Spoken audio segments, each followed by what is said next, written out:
ओम शांति। बाबा ने कहा आज साकार, आज की मुरली के साकार महावाक्य। मीठे बच्चे, इस सभा में बाहर मुखी बनकर नहीं बैठना है, बाप की याद में रहना है। मेष संबंधी अथवा धंधे आदि तो याद करने से वायुमंडल में विघ्न पड़ते हैं। ओम शांति। बच्चे भी समझते हैं, बाप भी समझते हैं कि बच्चे योग कराने वाले यहाँ क्या कर रहे हैं, याद के यात्रा की ड्रिल करा रहे हैं। मुख से कुछ भी कहने का नहीं है, किसकी याद है? परमपिता परमात्मा शिव बाबा की। उनकी याद में रहने से हमारे जो भी विकर्म है वह भस्म हो जाएंगे और विकर्माजीत बन जाएंगे। जितना जो याद की ड्रिल में रहेंगे, यह आत्मा की ड्रिल है, शरीर की नहीं। भारत में जो भी ड्रिल सिखाते हैं वह सब है जिस्मानी, यह है रूहानी ड्रिल। इस रूहानी ड्रिल को तुम बच्चे के सिवाय कोई जानते ही नहीं। रूहानी ड्रिल का इशारा गीता में है जरूर। भगवान अथवा भगवान के बच्चों का भी वाच है। तुम अभी भगवान शिव बाबा के बच्चे बने हैं ना। बच्चों को फरमान मिला है, माँ में कम याद करो। बाप भी ड्रिल सिखलाते हैं, बच्चे भी यही ड्रिल सिखलाते हैं। कल पहले भी बाप ने यही कहा था कि मुझ बाप को याद करो। इसमें घड़ी घड़ी कहने की दरकार नहीं है, परंतु कहना पड़ता है। यहाँ बैठे कोई अपने निज संबंधियों धंधे आदि को याद करते रहते हैं तो वायुमंडल में विघ्न डालते हैं। बाप कहते हैं जैसे यहाँ तुम याद में बैठे हो, ऐसे ही चलते फिरते कर्म करते हुए याद में रहना है। जैसे आशुक माशुक एक दो को याद करते हैं, उन्हों की याद है जिस्मानी, तुम्हारी है रूहानी याद। आत्माएं भक्ति मार्ग में भी आशिक होती हैं।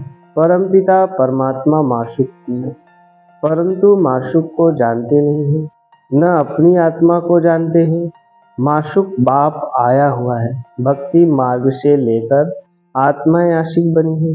यह है ही आत्माओं और परमात्मा की बात। बाप बच्चों को सम्मुख कहते हैं, तुम माशिक मुझ माशुक को याद करते हो कि बाबा आओ, हमको आकर दुख से लिबरेट करो और अपने साथ शांति धाम ले चलो। तुम जानते हो इस दुख धाम मृत्युलोक का विनाश होना है। अमरलोक जिंदाबाद, मृत्युलोक मुर्दाबाद। तुम अभी ब्राह्मण बच्चे बने हो, तुम्हारे में भी नंबरवार पुरुषार्थ अनुसार है। तुम बच्चों को पूरा निश्चय होना चाहिए कि हम अब नर्क से स्वर्गवासी 21 जन्म के लिए बनते हैं। कोई मरता है तो कहते हैं स्वर्गवासी हुआ, परंतु कितने समय के लिए स्वर्गवासी हुआ यह कोई भी जानते नहीं। अब तुम पुरुषार्थ कर रहे हो स्वर्गवासी बनने के लिए। यह कौन निश्चय कराते हैं? वह है गीता का भगवान, परंतु वह तो एक ही निराकार होता है। मनुष्य समझते हैं निराकार तो निराकार ही है, वह कैसे यहाँ आकर सिखाएंगे? बाप को न जानने के कारण ड्रामा अनुसार श्री कृष्ण का नाम भूल से डाल दिया है। श्री कृष्ण और शिव का संबंध इस समय नजदीक है। शिव जयंती होती है संगम पर, फिर कल होगी श्री कृष्ण जयंती। शिव जयंती है रात में, श्री कृष्ण जयंती है सवेरे, उसको प्रभात कहेंगे। यह जब शिवरात्रि पूरी होती है तब फिर श्री कृष्ण जयंती होती है। यह बातें बच्चे ही समझ सकते हैं। कायदा है यहाँ सभा में कोई बार मुखी न हो, बाप की याद में रहना है। मनुष्य पुकारते भी हैं, हे पतित पावन आओ, आकर पावन बनाओ, परंतु ड्रामा अनुसार पत्थर बुद्धि कुछ भी समझते नहीं। अगर जानते होते तो बताते। उनको यह भी पता नहीं है, यह भी कलयुग का अंत है। फिर जब बाप आते हैं तबाही होती है। मनुष्य तो बिल्कुल घोर अंधियारे में है। लोग समझते हैं कलयुग में अजून 40,000 वर्ष पड़े हैं। बेहद का बाप समझाते हैं हद का बाप कब पतित पावन हो न सके। बापू नाम तो बहुतों के रख दिए हैं। बापू नाम तो बहुतों के रख दिए हैं। बुजुर्गों को भी बापू अथवा पिताजी कहते हैं। यह रूहानी पिताश्री तो एक ही है जो पतित पावन ज्ञान का सागर है।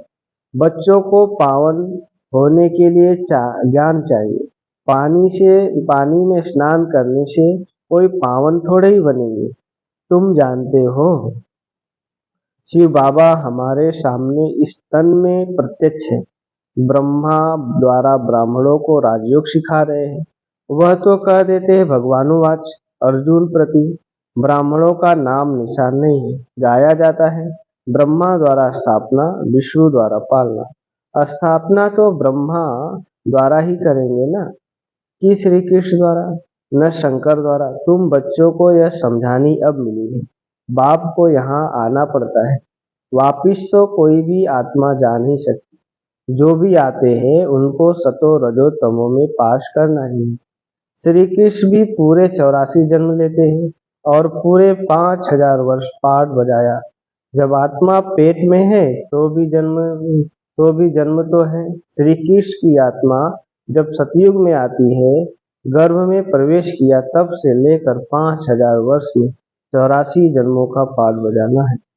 जैसे शिव जयंती मनाते हैं तो इसमें बैठा है ना। श्री कृष्ण की आत्मा भी गर्भ में आई, चूरपुर हुई। उस समय से लेकर 5,000 वर्ष का हिसाब शुरू होता है। अगर कम जास्ती हो तो फिर 5,000 वर्ष में कम हो जाए। यह बड़ी सूक्ष्म समझने की बातें हैं। बच्चे जानते हैं श्री कृष्ण की आत्मा फिर से यह ज्ञान ले रही है, फिर से श्री कृष्ण बनने के लिए। तुम भी कंसपुरी से कृष्णपुरी में जाते हो। यह बातें बाप बैठ बच्चों को समझाते हैं। बाबा कहते हैं माया बड़ी दुस्तर है, अच्छे अच्छे महारथियों को भी हरा देती है। ज्ञान लेते लेते ग्रहचारी बैठ जाती है। आश्चर्यवत हमारा बनंती कथनती अहो माया, फिर भी भागंती हो जाते हैं। कमाई में ग्रहचारी बैठ जाती है। राहु का ग्रह सबको लगा हुआ है। अभी तुम्हारे पर बृहस्पति की दशा बैठी है। फिर चलते चलते कोई पर राहु का ग्रहण बैठ जाता है। तब कहते हैं महान कमबख्त इस दुनिया में देखना हो तो यहाँ देखो। तुम्हारी आत्मा कहती है हम बाप से सदा सुख का वर्षा ले रहे हैं। बाबा आपसे कल पहले भी यह वर्षा लिया था। बाबा आपसे कल पहले भी यह वर्षा लिया था, फिर से अब बाप के पास आए हैं। बाप ने समझाया है बाहर तुम्हारे सेंटर पर बहुत आएंगे समझने के लिए। यहाँ यह है इंद्र सभा। इंद्र शिव बाबा है ना, जो ज्ञान वर्षा बरसाते हैं। तो ऐसी सभा पतित को यहाँ नहीं सकता। सब परी खराज परी जो ब्राह्मणी पंडा बनाती है उनको कहेंगे अपने साथ कोई भी विकार में जाने वाले को नहीं ला सकते। अपने साथ कोई भी विकार में जाने वाले को नहीं ला सकते हो, नहीं तो दोनों रिस्पॉन्सिबल हो जाते हैं। किसी विकारी को साथ में लाए तो उन पर बहुत दाग लग जाते हैं, फिर बहुत सारी सजा मिल जाती है। परियों के ऊपर बहुत रिस्पॉन्सिबिलिटी है। कहते हैं मानसरोवर पर स्नान करने से परी बन जाते हैं।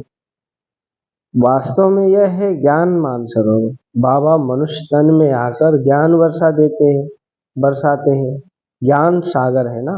तुम नदी भी हो, सरोवर भी हो, ज्ञान सागर इसमें है। बैठ बच्चों को लायक बनाते हैं। बाबा ने कहा ज्ञान सागर बैठ बच्चों को लायक बनाते हैं स्वर्ग में जाने के लिए। स्वर्ग में है ही श्री कृष्ण लक्ष्मी नारायण। स्वर्ग में है श्री लक्ष्मी नारायण का राज्य। यह है प्रवृत्ति मार्ग एम ऑब्जेक्ट। कहते हैं हम दोनों ज्ञान चिता पर बैठ लक्ष्मी नारायण बनने वाले हैं। उच्च पद पाना है ना। आधा कल्प आत्माएं तड़पती रहती है, बाबा आओ, आकर हमको राजयोग सिखलाए, पावन बनाओ। बाप इशारा देते हैं, भारतवासी जो देवी देवता को मानने वाले हैं उन्होंने जरूर 84 जन्म भोगे हैं। जो देवी देवताओं के भगत है कोशिश कर उनको समझाओ, बाप कैसे आकर 3 धर्म स्थापन करते हैं। ब्राह्मण, सूर्यवंशी, चंद्रवंशी तीनों धर्म बाप स्थापन करते हैं। आधा कल्प फिर और कोई धर्म स्थापन नहीं होता।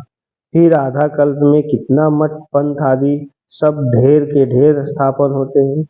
कहाँ आधा कल्प में एक धर्म बाप स्थापन करते हैं। आधा कल्प फिर और कोई धर्म स्थापन नहीं होता। फिर आधा कल्प में कितने मठ पंथ आदि धर्म ढेर के ढेर स्थापन होते हैं। आधा कल्प में एक धर्म सो फिर संगम युग पर भविष्य के लिए राजधानी स्थापन करते हैं। वह सब पुरानी दुनिया में ही अपना धर्म स्थापन करते हैं। यहाँ बाप आधा कल्प के लिए एक धर्म की स्थापना करते हैं। कोई और में पावर नहीं। बाप तुमको अपना बनाकर सूर्यवंशी चंद्रवंशी घराना स्थापन करते हैं।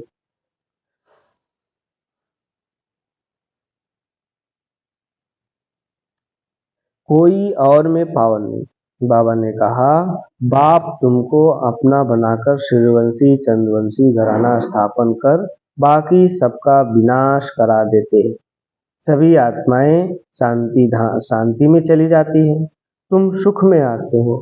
उस समय दुख कोई है नहीं। जो गाठ को याद करे। यह ज्ञान भी तुम्हारी बुद्धि में है। तुम जानते हो बाप जो ज्ञान का सागर है वह ज्ञान दे रहे हैं। सागर तो एक ही है। तुम अपने को सागर नहीं कहलाएंगे। तुम उनके मददगार बनते हो, इसलिए तुम्हारा नाम है ज्ञान गंगा है। बाकी वह है पानी की नदियां। बाप कहते हैं मुझ सागर के तुम बच्चे काम चिता पर बैठ जल मरे हो, अर्थात पतित बन पड़े हो। अब फिर मुझे याद करने से ही तुम पावन बनेंगे। यह सृष्टि का चक्र 5000 वर्ष का है। यह भी किसको पता नहीं है। सृष्टि का चक्र पूरे 4 भाग में है। 4 युग है ना। यह संगम युग है कल्याणकारी। कुंभ कहते हैं ना, कुंभ कहा जाता है मेले को। नदी आकर सागर से मिलती है, आत्मा आकर परमात्मा से मिलती है। इसको कुंभ कहते हैं। इसको कुंभ नहीं कहेंगे। राव सागर तो अपनी जगह पर बैठे हैं, इस तन में है ना। यहाँ इनका तन, वहाँ ज्ञान का सागर। बाकी तुम आपस में ज्ञान गंगाएं मिलती हो। नदियाँ छोटी बड़ी तो होती है ना। वहाँ स्नान करने जाते हैं। गंगा जमुना सरस्वती आदि तो है ही दिल्ली जमुना का कंठा है। स्वर्ग स्वर्ग दिल्ली के लिए कहते हैं परिस्थान था जब लक्ष्मी नारायण का राज्य था। ऐसे नहीं कि श्री कृष्ण का राज था। राधे कृष्ण युगल, हाँ युगल हो तब राज्य कर सके। अब तुम बच्चे कितने खुशी में हो। माया के तूफान तो बहुत आएंगे। बेहद की बॉक्सिंग है। हर एक की 5 विकारों के साथ युद्ध चलती है। हम चाहते हैं बाबा को निरंतर याद करें। माया हमारा जो योग उड़ा देती है। एक खेल भी दिखाते हैं। परमात्मा अपनी तरफ खींचते हैं, माया अपनी तरफ। ऐसा नाटक बनाया है। बायोस्कोप का फैशन अभी निकला है। तुमको ड्रामा अनुसार बायोस्कोप पर ही समझाना था।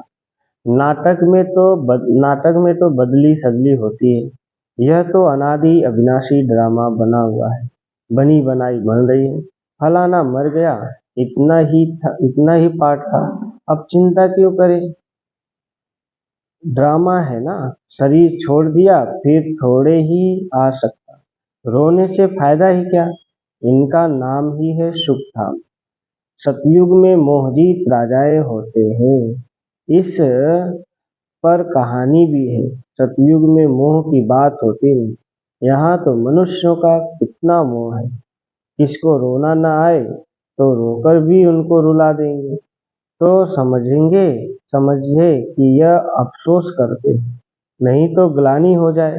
भारत में ही यह सब रिवाज है, भारत में ही सुख, भारत में ही बहुत दुख होता है।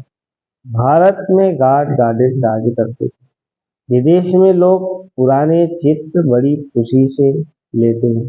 पुरानी चीज का मान होता है। सबसे पुराना शिव तो यहाँ आया था ना, उनकी कितनी पूजा करते हैं। अब तो शिव बाबा आया है, तुम पूजा नहीं करेंगे, वह हो पूजा नहीं करेंगे, वह होकर गया तो उनकी पूजा करते रहते हैं। अच्छा, मीठे मीठे शिकंजे बच्चों प्रति, माता पिता बाप दादा का याद प्यार और कुटमानी, रूहानी बाप की रूहानी बच्चों को नमस्ते। हम सब रूहानी बच्चों की रूहानी माता पिता बाप दादा का याद प्यार और कुटमानी नमस्ते। वरदान है आज का, स्वयं के टेंशन पर अटेंशन देकर विश्व का टेंशन समाप्त करने वाले विश्व कल्याणकारी भव।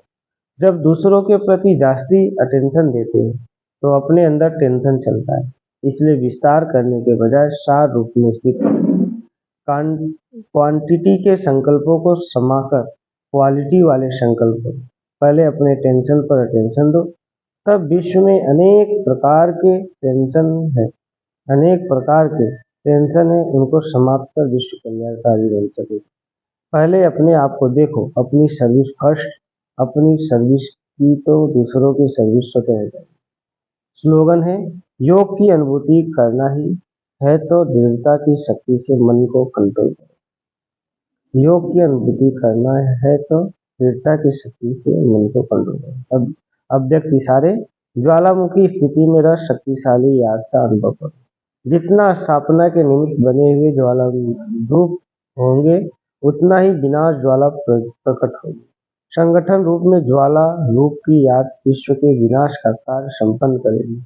इसके लिए हर सेवा केंद्र पर विशेष योग के प्रोग्राम चलते रहे, विनाश ज्वाला को पंख लगेगा। योग अग्नि से विनाश की अग्नि बनेगी, ज्वाला से ज्वाला प्रज्वलित होगी। अच्छा, ओम शांति।